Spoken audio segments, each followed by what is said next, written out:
take a look at the Alligator Mosquito Killer. Got a little cleaning brush. Wow. That is an interesting design. So where most of these things are completely round or maybe like some kind of hex or octagon shape, this one looks more like kind of like a building almost. Very cool. So we do have a hanger, so we can hang this up if we want to. And it says it's rated for 20 watts. So that's actually really good. This isn't going to use a whole lot of power. On the bottom we got a clip.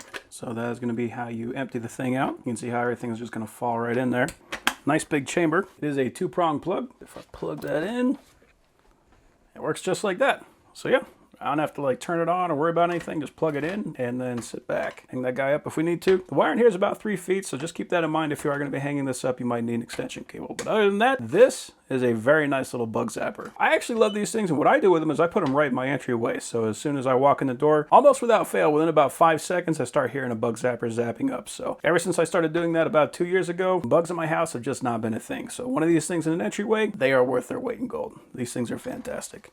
I also just like the size of this one too. Like that shape, that's very cool.